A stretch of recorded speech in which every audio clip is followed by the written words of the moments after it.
21 feet. That is the number that changed my handicap. Proximity from 100 yards, 34 feet, down to 21 feet, 90 days. One tool.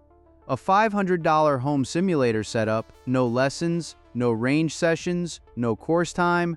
My handicap dropped from 18.5 to 16.4, 2.1 strokes of real measured improvement, and 90% of it came from that single metric.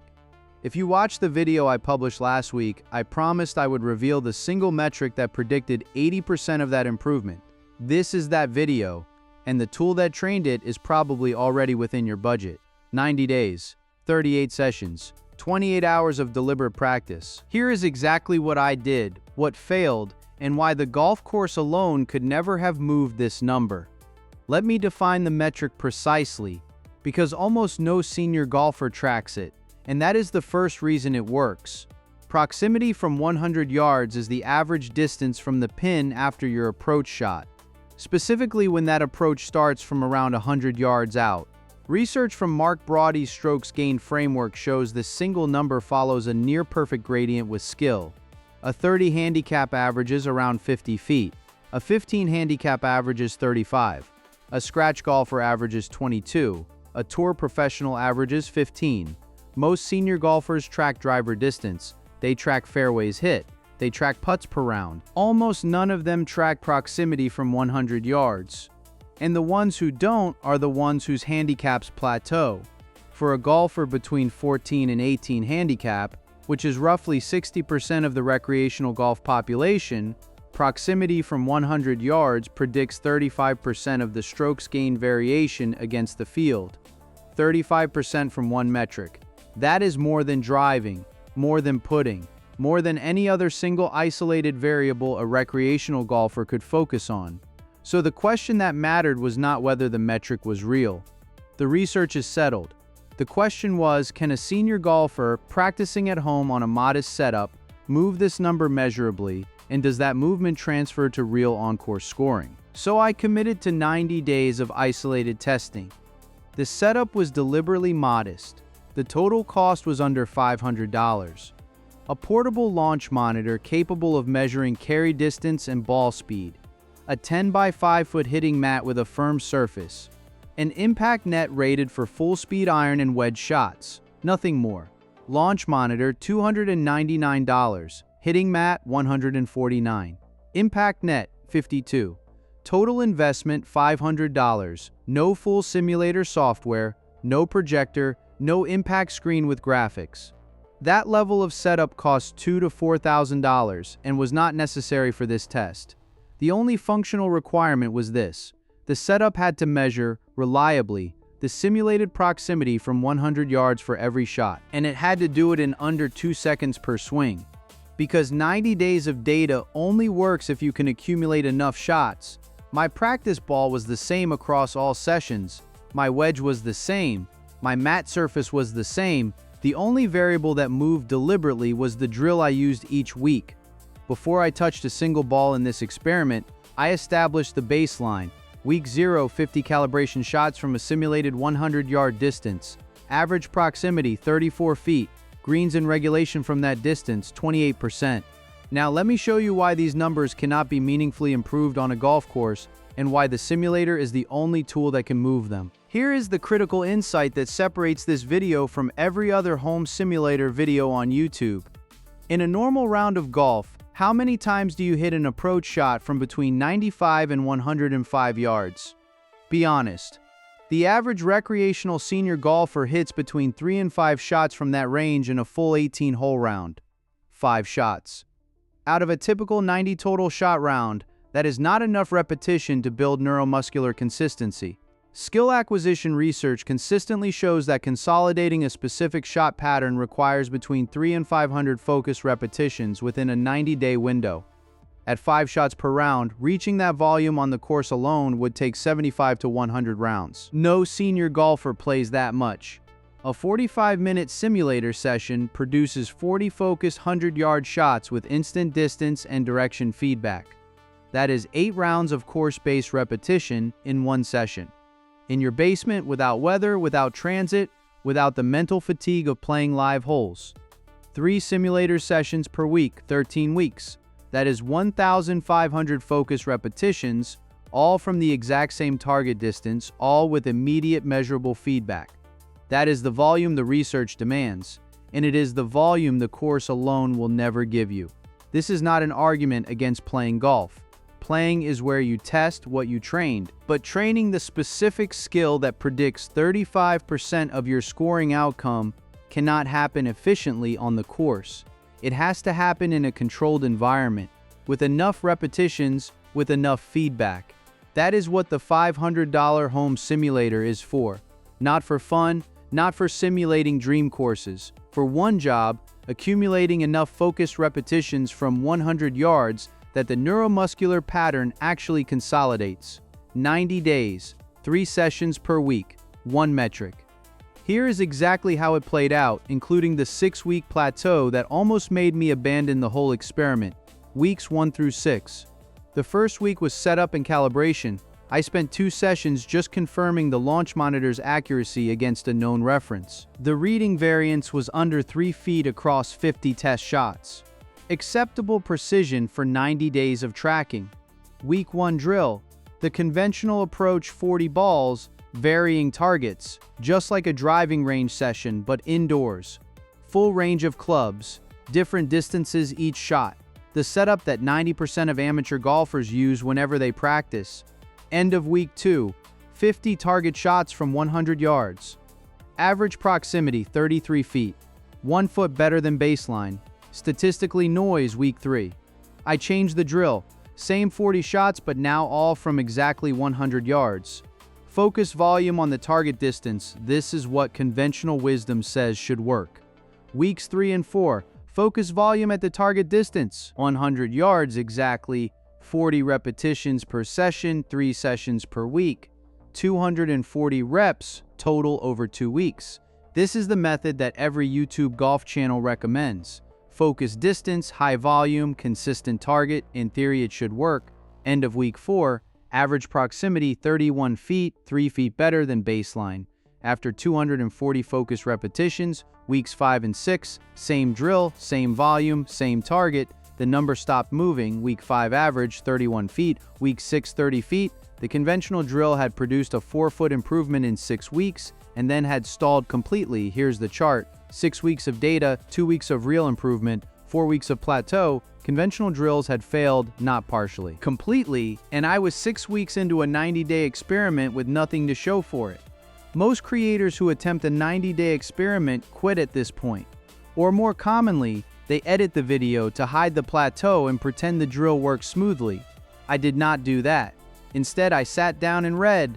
For 3 days, I stopped practicing. I read everything I could find on skill acquisition research, specifically on the distinction between block practice and variable practice. Here is the finding that broke the plateau.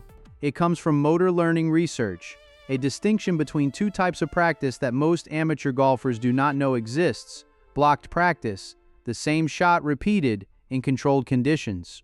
100 yards, 40 times, one after the other. It feels productive. It builds muscle memory for one specific pattern. But it does not build skill because real golf does not present you with 40 identical 100-yard shots in sequence. Variable practice, varied distances around the target, varied lies, varied targets within a session. It feels harder. It produces worse results in the short term, but it builds skill, the ability to execute the shot under the variable conditions you actually encounter on the course. The research was unambiguous.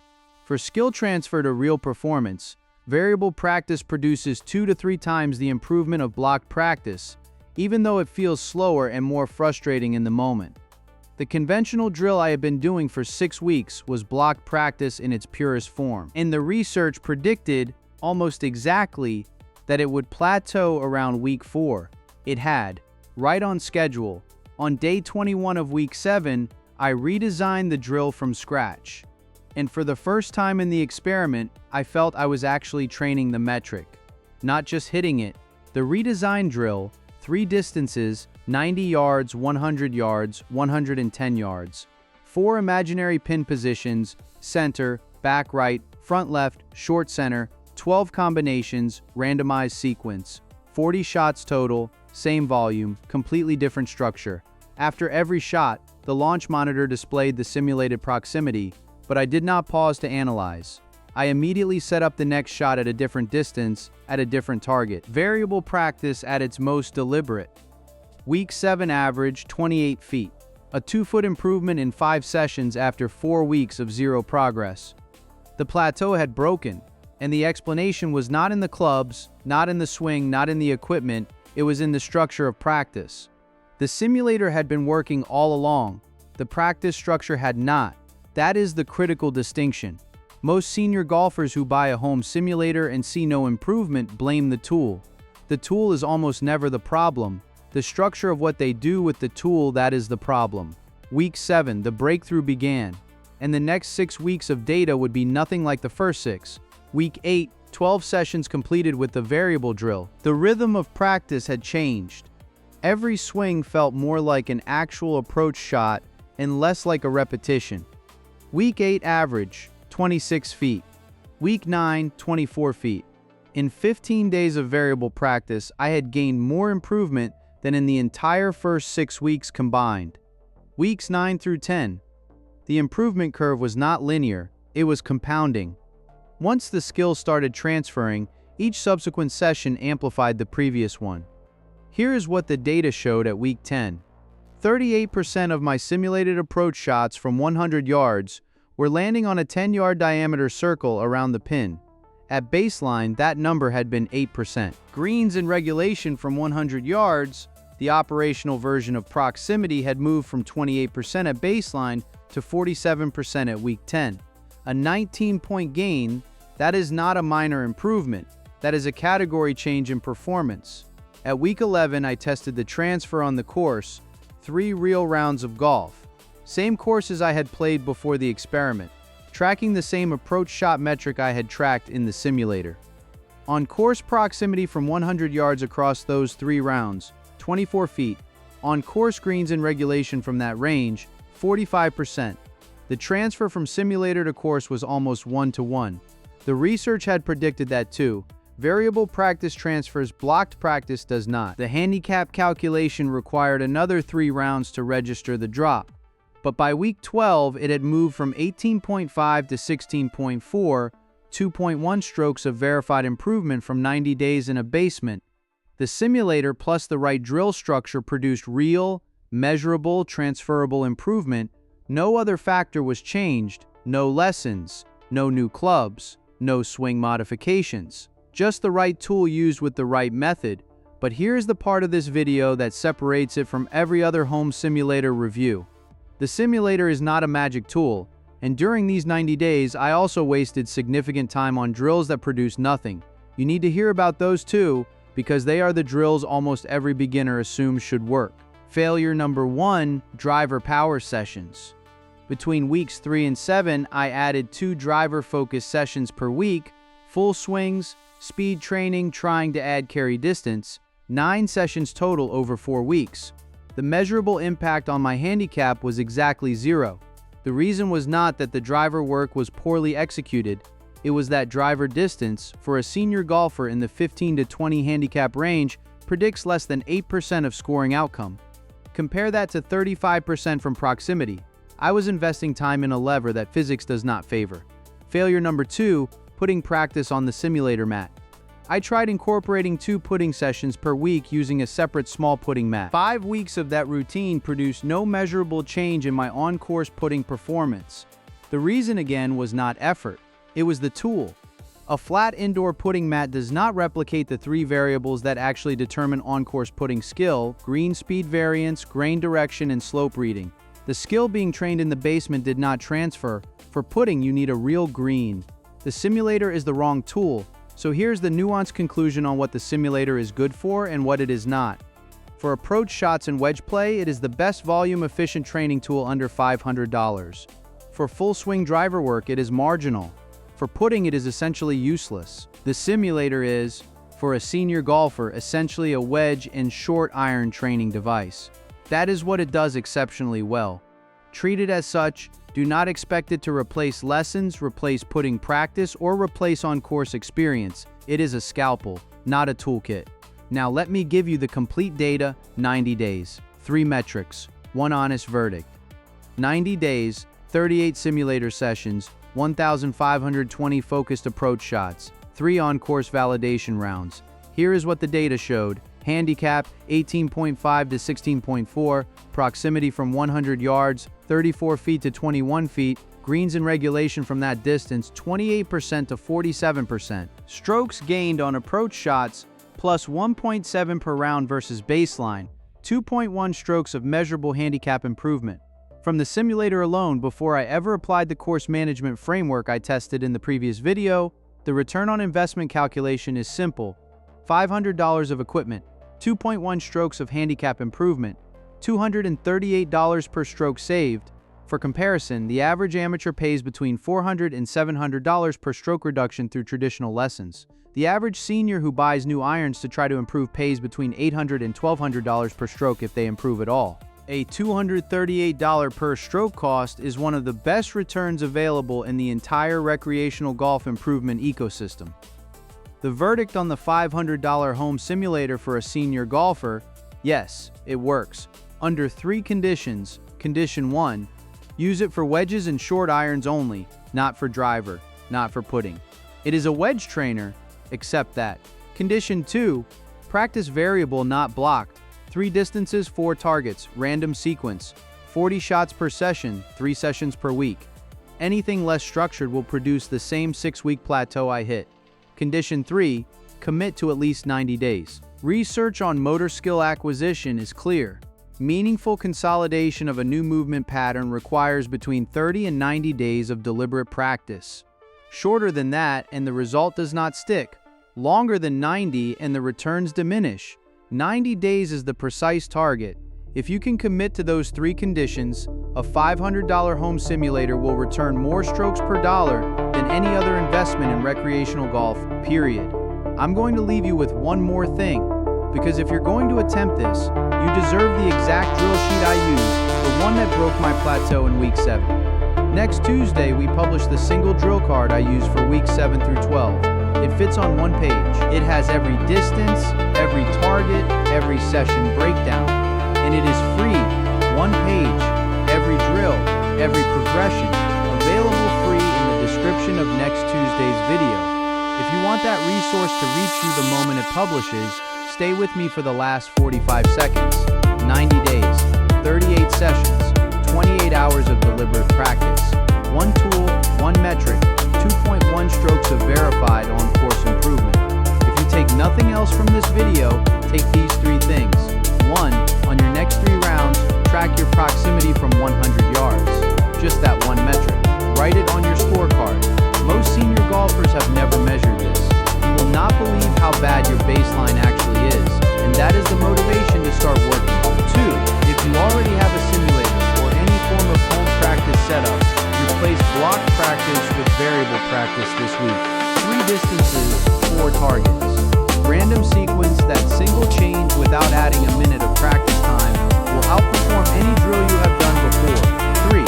Commit to 90 days before judging results. Skill consolidation does not follow the timeline you want it to follow. It follows the timeline the research shows. 90 days of variable practice, 3 sessions per week. Remove numbers that 3 weeks of anything cannot touch. Track the metric, structure the drill, give it 90 days. That is the entire system summarized in 3 decisions any senior golfer can make this Saturday. If this 90-day experiment changed how you think about home practice, subscribe. We publish every Tuesday, always data-driven, always built specifically for golfers over 55. Thanks for watching.